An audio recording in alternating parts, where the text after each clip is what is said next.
Some stocks we like, some managements we like, but they don't work, or at least haven't worked lately. Michael Johnson, Herbalife chairman and CEO, has been on the show a bunch of times. Every time this company has delivered the quarter, and then most recently, well, let's just say it delivered the quarter, but the outlook was so disappointing that the stock literally gotten cut in half, to the point where now we find it as an accidentally high dividend play. That's right, it's got a big yield. But you know what? I got to find out what happened here, because this stock had been money in the bank, and so had been the CEO.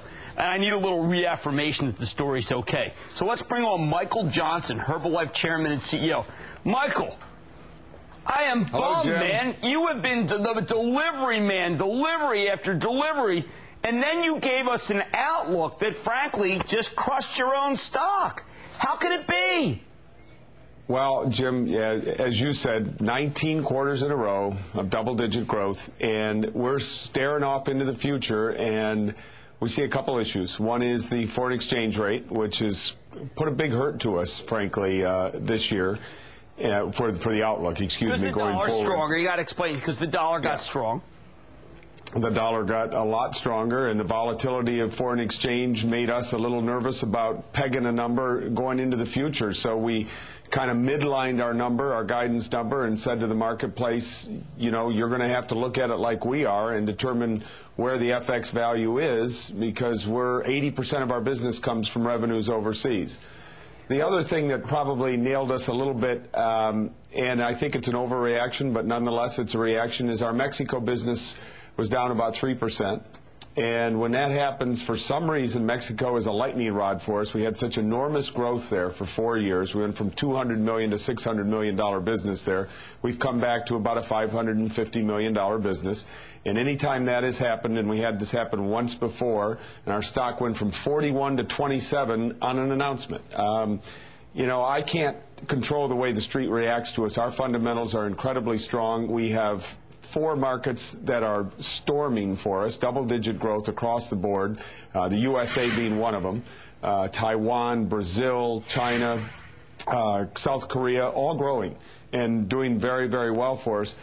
But the marketplace reacts the way the marketplace reacts, and I'm going to continue to keep our head down. We got a great business and great distributors, and frankly, this is a great market for us, a great opportunity for us to grow. Michael, Mexico, you had talked many times, was terrific. I know the economy down there has gotten tough too. I had always regarded your company as a company that actually benefits from economic weakness, in part because that creates more people who need jobs as salespeople. Now, we had Rick Goings, whom I know you know, from Tupperware on last night. He's seeing that, although he too, his stock's been cut in half, but he's done a lot of good stuff. Is the model wrong, which says that you do better in worldwide slowdowns? No, I don't think the model's wrong. Our problems, Jim, in Mexico are not really built around the economy. There might be some small issues in Mexico around the economy.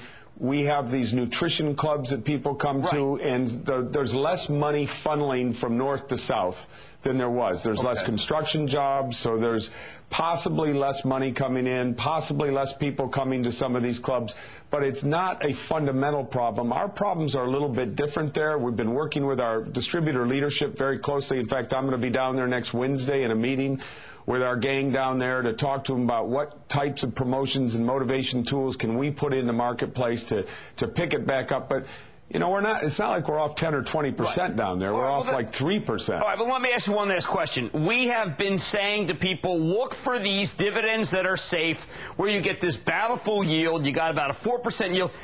Our viewers should feel confident that you can more than cover that dividend, right? Oh, no question about it. Just not even on the table. Our fundamentals are strong. Not even on the table. All right. Well, I'll tell you, Michael Johnson, Herbalife chairman and CEO, I feel better, but you're right. As I said to Rick Goings, the market is not taking any sort of disappointment correctly. Keep up the good work. Thank you for coming on the show. Thanks, Jim. Good luck navigating all this. All right. Sure trying. Guys, 4% yield. Pay to turn it around. I saw this company bounce back once before. I think it'll bounce back again. What a crazy market. Rick Goings from Tupperware, Michael Johnson from Herbalife, both yielding 4%. I don't know. Kind of makes me bullish. Stay with Cramer.